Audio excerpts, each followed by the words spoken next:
براستي ژیانی پێغەمبەران سەلامی خوای لەسەر بێ هەمووی ناخۆشی و ناڕەحەتی بووە بەڵام خەڵکی ئەمڕۆ زۆربەی ئێمە قەناعەتمان نەماوە ئەوانەی کە دەوڵەمەندن وەڵڵا پێویستیان بە یارمەتی و خێرە وەڵڵا مریشکێ بۆ مناڵەکانیان بکری ئەمەندە خێرە گەورەتەکە مەگەر خوای گەورە خۆی بزانێت چونکە خۆیان داما و احتیاجن پێویستیان بە یارمەتیە ئەگەر پێی بڵێ ئەوە فەقیرێکە پێویستی بە یارمەتیە ئەڵێ وەڵڵاهی نیمە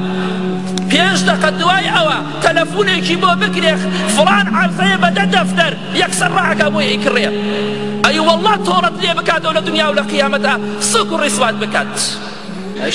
وەڵڵاهی لەم چەند ڕۆژەدا چوونەتە ماڵی موسڵمانێک لەگەڵ 4 موسڵماندا وەڵڵاهی فەقیرێکە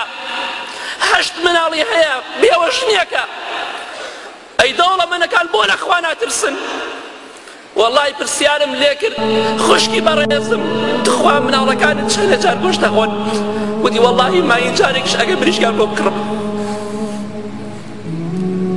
بەڵام فەقیر وەزعی باشە دەوڵەمەندەکانمان پێویستیان بە یارمەتیە چونکە لە خوا ناترسن زۆربەیان داوای یارمەتیان لێکێڵن نیمانە ئەوەتا ئیبراهیم پێغەمبەری صلی الله علیه وسلم لەگەڵ خێزانەکەیە دەڕوات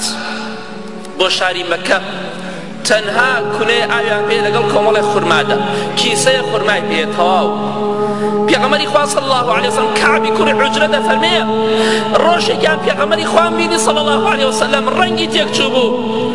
وتم مالی ئەراکە متغەیرا ئەی پێغەمبەری خوا صلی الله علیه وسلم بۆ ڕەنگە تێکچووە دەفەرمێ ئەی کەعب والله 3 ڕۆژە 3 شەوە خواردن نەچۆتە سکی منەوە ئەو حاڵی پێغەمبەری خوایە صلی الله علیه وسلم بەڵام با لە خوا بترسین تەقوای خوا بکەین یارمەتی خەڵکی هەژار بدەین یارمەتی فەقیرەکان بدەین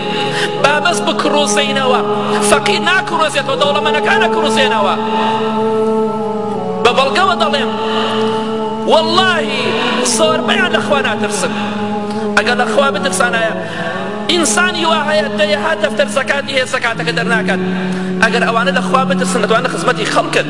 پیاوە 2-3 وەرەقە زەکاتی هەیە هیچی پێ ناکرێ بەڵام ئەو زەبەلاحە لە برسان بردوەکان ئەوانە توان خزمەتی خەڵکی بکەن بەڵام نایکەن هەتا ماون ئینشاءالله هەر بەشیان کڕوزانەوە و نەبوونی ئەبێ لە دنیادا ئینشاءالله لە قیامەت شامار و دووبش لە خزمەتیان هەیە با لە خوا بترسن